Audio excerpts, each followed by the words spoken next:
ಪತಿಯಿಂದಲೇ ಪತ್ನಿಯ ಕೊಲೆಯಾಗಿದೆ ಅನ್ನುವಂತಹ ಆರೋಪ ಕೇಳಿ ಬಂದಿದೆ. ಸ್ವಿಮ್ಮಿಂಗ್ ಪೂಲ್ನಲ್ಲಿ ಪ್ರತಿಭಾ 29 ವರ್ಷದ ಮಹಿಳೆ ಶವವಾಗಿ ಪತ್ತೆಯಾಗಿರೋದು ಕನಕಪುರ ತಾಲೂಕಿನ ಬೆಟ್ಟೇಗೌಡನ ಪಾಳ್ಯದಲ್ಲಿ ಆಗಿರುವಂತಹ ಘಟನೆ ಇದು. ಕನಕಪುರ ತಾಲೂಕಿನ ಬೆಟ್ಟೇಗೌಡನ ಪಾಳ್ಯ ತೋಟದ ಮನೆಯಲ್ಲಿ ಕುಟುಂಬ ವಾಸ ಇರುತ್ತೆ. ಪತಿ ಬಾಬು ಮೇಲೆ ಮೃತಳ ಕುಟುಂಬಸ್ಥರು ಅನುಮಾನವನ್ನು ವ್ಯಕ್ತಪಡಿಸ್ತಾ ಇದ್ದಾರೆ.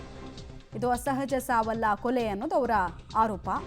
ಬಾಬುಗೆ ಈ ಮೃತ ಪ್ರತಿಭಾ ಇದ್ದಾರಲ್ಲ, ಅವರು ಎರಡನೇ ಪತ್ನಿ ಆಗಿದ್ರು, ಸೆಕೆಂಡ್ ವೈಫ್.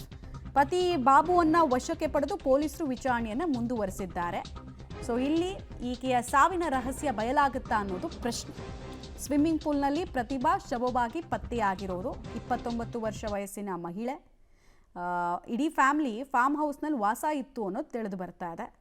ಕನಕಪುರ ತಾಲೂಕಿನಲ್ಲಿ ವಾಸ ಇದ್ರು. ಈಗ ಪತಿ ಮೇಲೆನೆ ಮೃತಳ ಕುಟುಂಬಸ್ಥರು ಅನುಮಾನಗಳನ್ನು ವ್ಯಕ್ತಪಡಿಸ್ತಿದ್ದಾರೆ. ಡೀಟೇಲ್ಸ್ ಕೊಡ್ತಾರೆ ವಿನಯ್.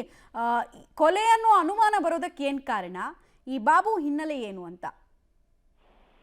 ಮಮತಾ, ಪತಿಯಿಂದಲೇ ಪತ್ನಿ ಕೊಲೆಯಾಗಿರುವ ಆರೋಪ ಕೇಳಿ ಬಂದಿರುವಂತದ್ದು. ಅನುಮಾನಾಸ್ಪದವಾಗಿ ಪತ್ನಿ ಶವ ಸ್ವಿಮ್ಮಿಂಗ್ ಪೂಲ್ ನಲ್ಲಿ ಪತ್ತೆಯಾಗಿರುವಂತಹ ಘಟನೆ ಕನಕಪುರ ತಾಲೂಕಿನ ಬೆಟ್ಟೆಗೌಡನಪಾಳ್ಯ ಗ್ರಾಮದಲ್ಲಿ ನಡೆದಿರುವಂತದ್ದು. ಪ್ರತಿಭಾ ಎಂಬುವರೇನಿದ್ದಾರೆ, ಅವರು ಬಾಬುವನ್ನ ಕೆಲ ವರ್ಷಗಳ ಹಿಂದೆ ಮದುವೆ ಆಗಿದ್ರು. ಇಬ್ರು ಮಕ್ಕಳು ಕೂಡ ಇದ್ರು.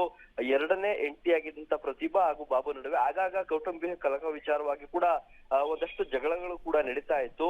ಈ ಹಿನ್ನೆಲೆಯಲ್ಲಿ ಇವತ್ತು ಪ್ರತಿಭಾ ಸಾವನ್ನಪ್ಪಿರುವಂತದ್ದು ಸಾಕಷ್ಟು ಅನುಮಾನಕ್ಕೆ ಕಾರಣವಾಗಿರುವಂತದ್ದು. ಪತಿ ಬಾಬುನೇ ಕೊಲೆ ಮಾಡಿದ್ದಾನೆ ಅಂತ ಪ್ರತಿಭಾ ಕುಟುಂಬಸ್ಥರು ಕೂಡ ಈಗ ಆರೋಪವನ್ನ ಮಾಡಿರುವಂತದ್ದು. ಅಂದ್ರೆ ಎರಡನೇ ಮದುವೆ ಆಗಿದ್ದಂತ ಹಿನ್ನೆಲೆಯಲ್ಲಿ ಮೊದಲನೇ ಹೆಂಡತಿ ಹಾಗೂ ಎರಡನೇ ಹೆಂಡತಿ ಇಬ್ಬರಿಗೂ ಕೂಡ ಆಗಾಗ ಗಲಾಟೆ ಆಗ್ತಾ ಇರುತ್ತೆ. ಅದಾದ ಬಳಿಕ ಪತಿ ಬಾಬು ಏನಿದ್ದಾನೆ, ಈತನು ಕೂಡ ಪ್ರತಿಭಾ ಮೇಲೆ ಹಿಂದೆಯೂ ಕೂಡ ಗಲಾಟೆ ಮಾಡಿ ಹಲ್ಲೆ ಮಾಡಿದ್ದ ಅಂತ ಕೂಡ ಫ್ಯಾಮಿಲಿಯವರು ಆರೋಪ ಮಾಡ್ತಾ ಇರುವಂತದ್ದು. ಆ ನಿಟ್ಟಿನಲ್ಲಿ ಇದೀಗ ಪ್ರತಿಭಾ ಸ್ವಿಮ್ಮಿಂಗ್ ಪೂಲ್ ನಲ್ಲಿ ಶವ ಆಗಿ ಪತ್ತೆಯಾಗಿರುವಂತದ್ದು ಅನುಮಾನಕ್ಕೆ ಕಾರಣವಾಗಿರುವಂತದ್ದು. ಈ ನಿಟ್ಟಿನಲ್ಲಿ ಸ್ಥಳಕ್ಕೆ ಕೋಡಿಹಳ್ಳಿ ಪೊಲೀಸರು ಭೇಟಿ ನೀಡಿ ಪರಿಶೀಲನೆಯನ್ನ ನಡೆಸಿದ್ದಾರೆ. ಮೃತದೇಹವನ್ನ ಮರಣೋತ್ತರ ಪರೀಕ್ಷೆಗೆ ರವಾನೆ ಮಾಡಿ ಪತಿ ಬಾಬುವನ್ನ ವಶಕ್ಕೆ ಪಡೆದು ವಿಚಾರಣೆಯನ್ನು ಕೂಡ ನಡೆಸ್ತಾ ಇರುವಂತದ್ದು. ಯಾವ ಕಾರಣಕ್ಕೋಸ್ಕರ ಕೊಲೆಯಾಗಿದೆಯಾ ಅಥವಾ ಅದು ಆತ್ಮಹತ್ಯೆಯೋ ಅಥವಾ ಕಾಲ್ಜಾರಿ ಸ್ವಿಮ್ಮಿಂಗ್ ಪೂಲ್ಗೆ ಬಿದ್ದು ಸಾವನ್ನಪ್ಪಿರೋದು ಅನ್ನೋದ್ರ ಬಗ್ಗೆ ಕೂಡ ಪೊಲೀಸರ ತನಿಖೆಯಿಂದ ಬೆಳಕಿಗೆ ಬರಬೇಕಿದೆ. ಮಮತಾ, ಧನ್ಯವಾದ ವಿನಯ್ ತಮ್ಮ ಮಾಹಿತಿಗಾಗಿ.